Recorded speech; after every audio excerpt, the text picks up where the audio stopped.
join me in Gasho. Namo Amida Butsu, Namo Amida Butsu, Namo Amida Butsu, Namo Amida Butsu, Namo Amida Butsu. Good morning. I would like to begin by reading from the Tani Sho, in which Shinran Shonin is quoted. If you entrusted yourself to the primal vow only after completely ridding yourself of karmic evil and blind passion, then there would be no need for presuming upon the vow. He goes on to say, the moment you entrust yourself thus to the vow, you are immediately brought to care in the benefit of being grasped by Amida, never to be abandoned. Namo Amida Butsu, Namo Amida Butsu, Namo Amida Butsu, Namo Amida Butsu.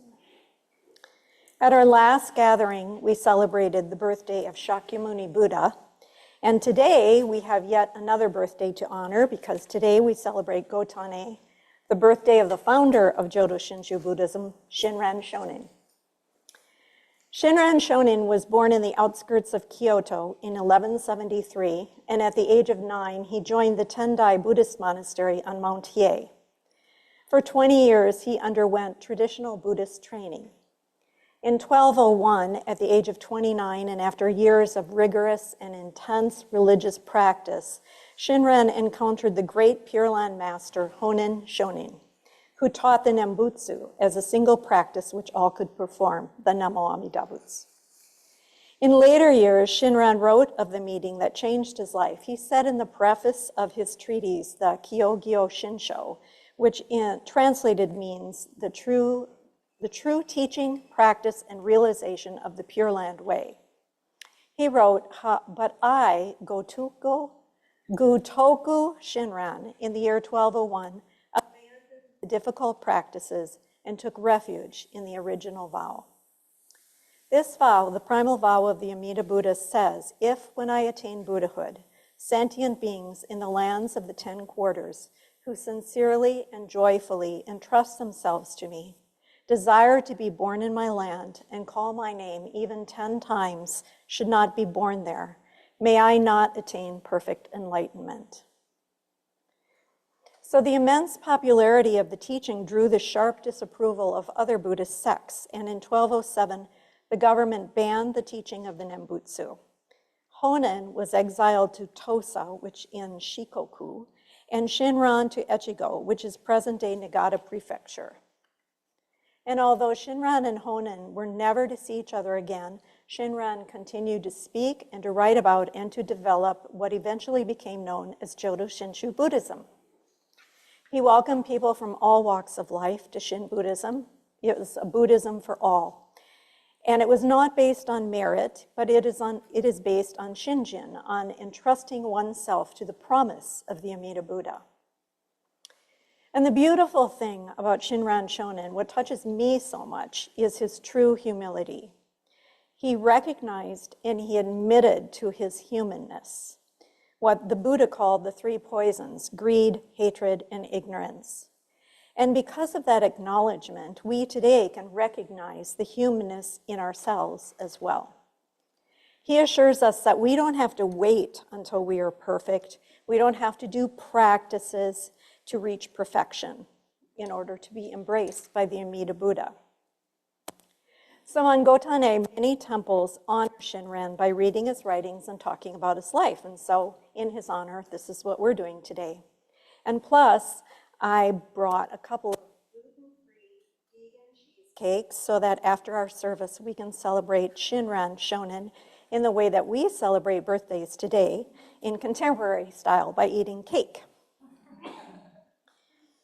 There is another contemporary way that we often acknowledge birthdays and other important days. We send flowers. And I have sent, maybe some of you have too, I have sent 8 flowers through 800 flowers on occasion. So I'm now on their email list, and I receive lots of notices of sales from them, especially when it's near Valentine's Day or other holidays. And by the way, speaking of unwanted email, yesterday was the 47th anniversary of the day that the first bulk spam email was sent out. Can you imagine that there was once a time, even though it's almost half a century ago, that we weren't burdened by all these emails? But anyway, since I do receive so many solicitations via email to buy things, this is my routine. Every morning, I start off by going through the many, many emails that have arrived through the night, and I delete before I even open them.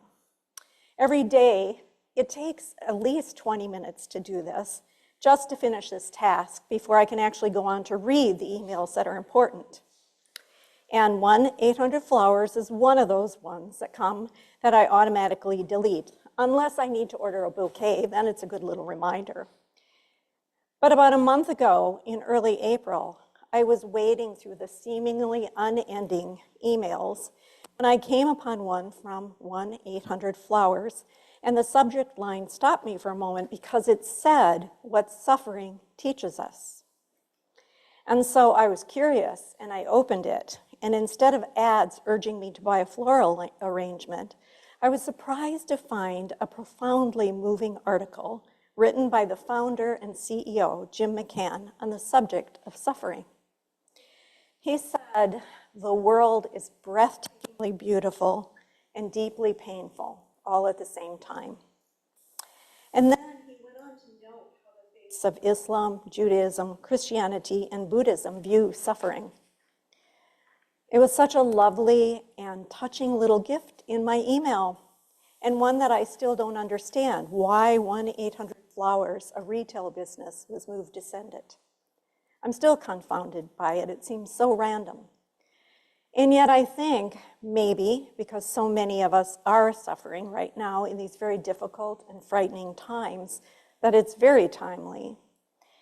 And I also very much appreciate the fact that this subject is being talked about in areas and by people and corporations even that are not religious or are not necessarily about religion. So regarding Buddhism, the article talked about the first noble truth, that suffering is, quote, an unavoidable part of human existence, unquote. He goes on to discuss the difficulty and pain of suffering, and he says that the experience of suffering changes us so that we experience and understand one another in a deeper way. And I think that is a hopeful statement.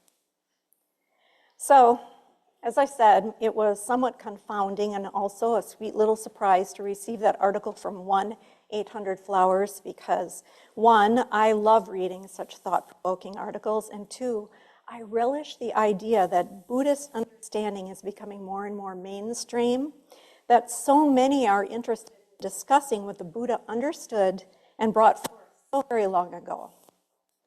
He understood suffering. He understood the cause of suffering, the three poisons of greed, hatred, and ignorance. But I think it's also a little sad that the discussion of suffering is so prevalent that it's seemingly everywhere, as I ponder what it is that prompted a CEO of a corporation to do this. It's not conventional business. And that's the part that makes me sad, the realization that so many are recognizing and experiencing how difficult these times are. That so many are truly aware of and experiencing deep suffering and deep grief right now. And that there's so much pain. I wonder, do any of you remember the song written by Pete Seeger and made famous by Peter, Paul, and Mary in the 60s called "Where Have All the Flowers Gone"? Okay, so in your head, you can hum along while I tell the words. I'll try not to start singing it myself. But it starts out with the question, where have all the flowers gone? And it goes on to say, young girls have picked them, everyone. And then it asks, where have all the young girls gone? And it answers by saying, they have gone on to young men. And the next verse asks, where have all the young men gone? And the answer is that they have gone on to become soldiers. And then, where have all the soldiers gone? The soldiers went on to graveyards. And the graveyards, where have they gone? They went on to be decorated with flowers. It's a song about the never-ending cycle of war and loss. And the last words of the song address this cycle. The last question is, when will they ever learn? When will they ever learn? So the never-ending cycle of war and loss, the cycle of the flowering of spring and the dying of autumn, of birth and death, and the cycle of human existence. This song is a commentary about us as humans who create and destroy. Us as humans who are alive and beautiful and kind, and us as humans who are ignorant and ego-driven and bombu, as Shinran would say, which means very, very, very imperfect. And we as humans say, when will we ever learn? When will we ever learn? We can look back to the time of Shinran and say the same thing as we ponder how his experiences back in the 12th and 13th century resonate for us today. In his day, people warred against one another. Disease and hunger was prevalent due to weather and famine. Politics crushed people. The poor and common people were marginalized. There were great changes happening as the Heian period shifted into the Kamakura period. And back in Shinran's day, people were often cruel to one another. Shinran himself was bullied and persecuted and ultimately exiled for his beliefs. Life was incredibly challenging and many felt hopeless. During Shinran's time, the Buddhists believed what many believe and fear today, that the world was or is in steady decline. And they considered that the natural disasters that occurred, as well as the political upheaval, were evidence that their quality of life was in descent, and they feared that the Dharma was in decline. They believed humans had fallen so low that they were slowly becoming less capable of embracing the Dharma, and that the Dharma would eventually become meaningless. But in the midst of all this, Shinran Shonin truly understood it all regarding the human predicament. And like the Buddha, he knew the answer to the question, when will they ever learn? Because he understood what it is to be human. He spoke often of his own inabilities to overcome himself, or of his acceptance that he just can't help himself. He recognized the three poisons within himself and within all. And that the reason we never learn is that we are bound by our own passions, our own desires, and our grasping. He often called himself Gutoku, which means foolish one. He said, I know truly how grievous it is that I, Gutoku Shinran, am sinking in an immense ocean of desires and attachments. How ugly it is, how wretched. But now I just want to quote again the CEO of 1-800-Flowers, who said the world is breathtakingly beautiful and deeply painful all at the same time, because we see this in the story of Shinran and in Jodo Shinshu Buddhism, because in addition to talking about being Gutoku and understanding what we as humans inflict upon ourselves and others, Shinran also says that when we entrust ourselves to the primal vow, we don't have to beat up ourselves. We are safe and free and enveloped in the compassion of the Amida Buddha, despite our fumbling, despite our attachments. And that's all we have to do. It's through Jodo Shinshu Buddhism that we can find peace and comfort, that we can see the world is breathtakingly beautiful, even as we realize the foolish beings that we are.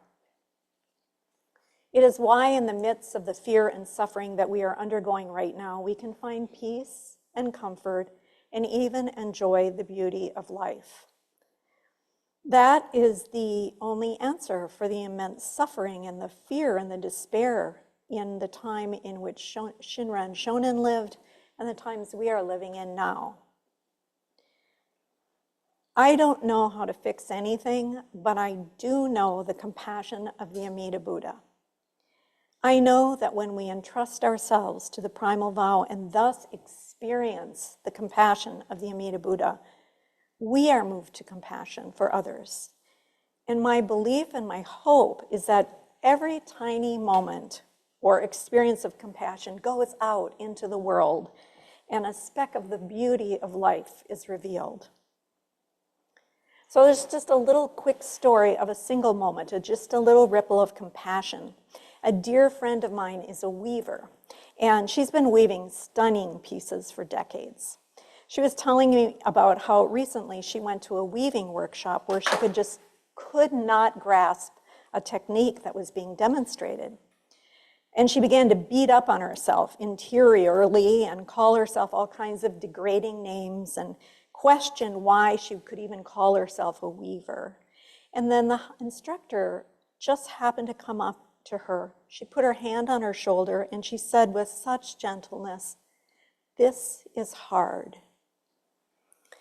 And that tiny little moment of understanding and of compassion allowed her to relax and to begin to work on the technique. So maybe that's something we can do. We can pat someone on the shoulder and acknowledge how hard it is. Or, like the CEO of 1-800-Flowers, we can reach out and we can talk about it with one another because this is hard. Life is hard. And that's why I think, again, one of the amazing things about Shinran Shonin was how he, in all his humility, recognized how hard life is for humans, for us humans, because he recognized that he is Bonbu. He gave such a gift to us in his own acknowledgement. And we therefore can acknowledge our own Bonbu-ness and not be devastated by it, because there's no shame, just acceptance. Because this is hard, we can feel compassion for every single one of us Bonbu humans. And with all that understanding, we can entrust ourselves to the primal vow of the Amida Buddha.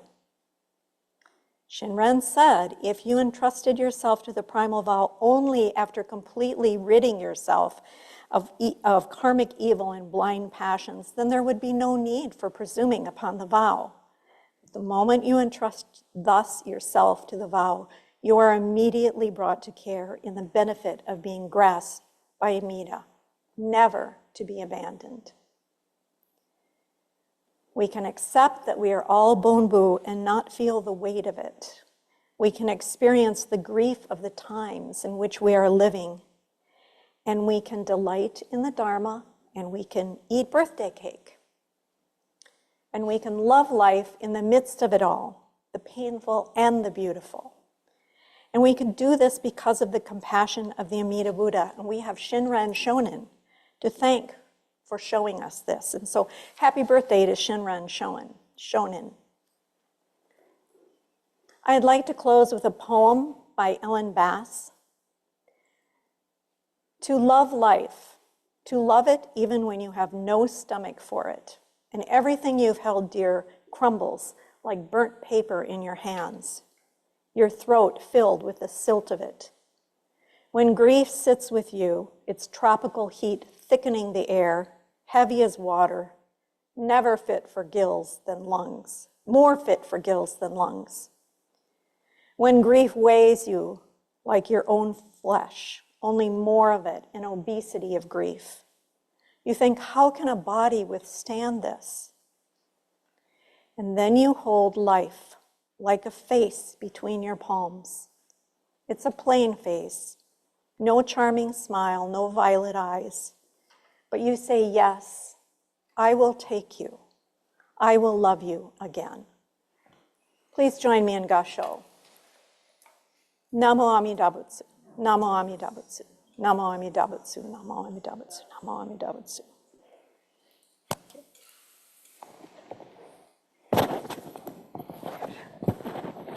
Thank you, Deborah.